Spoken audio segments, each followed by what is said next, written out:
Kam kënaqësinë që të ftoj zonjën Enida Cara, Audit and Assurance Partner në Deloitte Albania për fjalën e saj përshëndetëse. Mes shumë partneriteteve të Universitetit Epoka, jam shumë i bindur që edhe një partneritet i tillë shkon gjithmonë me shumë sukses. E rëndësishme kjo sepse her pas here Deloitte Albania përfshin student të shkëlqyer të cilët dalin nga bankat e shkollës dhe jam shumë i bindur që edhe fjala e saj do të frymëzojë shumë student. Përshëndetje të sapo diplomuar, përshëndetje prindër të afërm krenar, përshëndetje stafit akademik dhe administrativ të nderuar, dhe përshëndetje kolegëve të mi të arshëm. Së pari do doja t'ju jepja urimet e mia më të ngrohta dhe më të përzemërta. Ju tashmë ja keni dalë me sukses. Nuk ka më detyra kursi, projekte, orë të netëve të vona e të gjata, zgjidhje ekuacionesh të pamundura, të gjitha këto zyrtarisht janë të mbyllura, pasi kryefjala e natës së sotme është diplomimi. Dhe kjo prevalon edhe ndaj deadline-eve të provimeve semestrale, kështu që shijojeni sa më shumë të jetë mundur këtë emocion kaq të bukur. Unë kam nderin dhe kënaqësinë e veçantë sot të jem këtu para jush për të përfaqësuar dy rola. Roli im i parë si një mysafire për t'ju përgëzuar dhe për të ndarë patjetër momente të cilat janë shumë të rëndësishme, po ajsa edhe të veçanta së bashku. Ndërkohë që roli tjetër është si drejtuese e një prej kompanive, për të cilën baza më e madhe e talenteve dhe sidomos e mendjeve të ndritura të shkëlqyera që ne punësojmë, vjen pikërisht nga auditori i këtij universiteti. Unë jam e bindur që me shumë prej jush në të ardhmen e afërt, në ditët në vijim, do kem mundësinë të takohem sërish dhe do t'ju kem kolegët e mi.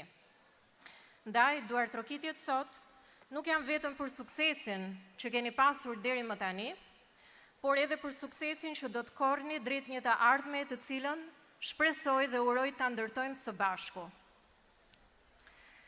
Nga perspektiva ime personale, pasi edhe unë dikur kam qenë e ulur njësoj si ju, me të njëjtat emocione, me të njëjtin padurim për të hedhur kapelen lart, por edhe nga perspektiva profesionale, do kisha dëshirë të ndaja 3 momente të rëndësishme, të cilat i gjykoj si të tilla për të ardhmen tuaj.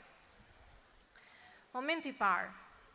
Diploma është ajo që ju hap dyert e mundësive të panumërta, të pafundme, por është etja për dije e cila do të ndërtoj karrierën tuaj. Ju e dini fare mirë që fusha të tilla si financa, kontabiliteti, IT-ja, inxhinieria nuk qëndrojnë asnjëherë statike, përkundrazi. Janë subjekti ndryshimeve ligjore, ndryshimeve ekonomike, i ndryshimeve globale dhe gjeopolitike. Dhe diploma që ju tashmë keni marrë dëshmon që jeni të aftë për t'ia dalë edhe në kushte presioni.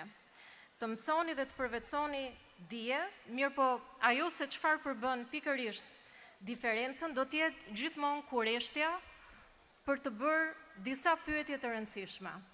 Për të pyetur pse, për të pyetur si, për të pyetur se si mund të bëhet më mirë, apo si mund të gjendet zgjidhje, dhe për të vazhduar për të nxënë dije, për të qenë të përshtatur me kohën. Momenti i dytë. Numrat, kodet, algoritmat, projektet janë thjesht dhe vetëm mjeta. Qëllimi kryesor janë njerëzit dhe është pikërisht ndikimi i kontributit që ju do të keni te këta. Si kontabilist të ardhshëm, do të siguroni saksinë matematikore në pasqyra financiare. Si financier të ardhshëm do bëni të mundur që të dhënat t'i ktheni në vendime. Si IT do ndërtoni sisteme të cilat i bëjnë të gjitha të funksionojnë, si inxhinier do projektoni zgjidhje në të cilat njerëzit do të jetojnë dhe do të mbështeten, por sekreti nuk qëndron tek saksia teknike. Tek pasqyrat financiare apo tek linja e algoritmit logjik dhe të pastër. Klientët, punëdhënësit, kolegët, do të vlerësojnë dikë i cili me modestinë e dijes do të ketë mundësinë të shpjegojë në mënyrë të thjeshtë. Do të gjejë zgjidhje të cilat janë jo vetëm praktike, por sidomos empatike. Është e vërtetë që aftësitë teknike ju sigurojnë një vend pune. Mirë po, aftësitë në ndërtimin dhe në mirëmbajtjen e marrëdhënieve njerëzore janë ato të cilat do t'ju ndihmojnë të ngjisni shkallët e karrierës dhe të keni promovime të ardhshme. E treta, gabimet nuk janë e kundërta e suksesit. Ata janë rruga drejt saj. Një fjalë popullore thot: kush punon, edhe gabon, ndërsa kush nuk punon, nuk gabon se nuk bën asgjë.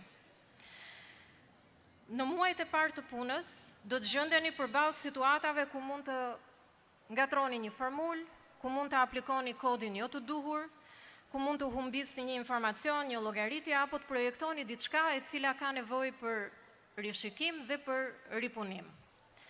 Mua personalisht më ka ndodhur kjo dhe jam e bindur që edhe çdo drejtuesi apo profesionisti tjetër që është ulur këtu mes jush i ka ndodhur të paktën një herë në jetë.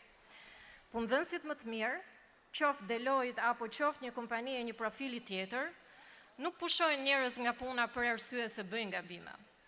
Ata promovojnë njerëzit të cilët i rregullojnë shpejt, mësojnë prej tyre dhe mbi të gjitha janë të përgjegjshëm. Mesatarja e notave nuk është dhe nuk do t'ju ndjek përgjithmonë nga pasi nxitësit kryesor të suksesit do t'jenë përgjegjshmëria dhe përgjegjësia. Epoka në cilën ne gjendemi dhe jetojmë është e pasigurt, por edhe e ashpër. Inteligjenca artificiale mund të shkruajë një kod, mund të parashikojë fluksin e parave, mund të krijojë simulime, mund të ndërtojë pasqyra financiare, mundet edhe të bëjë auditim. Por inteligjenca artificiale nuk mund të marrë dhe as të mbajë përsipër përgjegjësi. Nuk mund të shikojë një klient, një koleg, një epror në sy dhe t'i thotë që unë e kam bërë këtë gjë, ndaj mund të keni besim, mund të keni mbështetje në to. Besimi mbetet vetëm vlerë 100% njerëzore.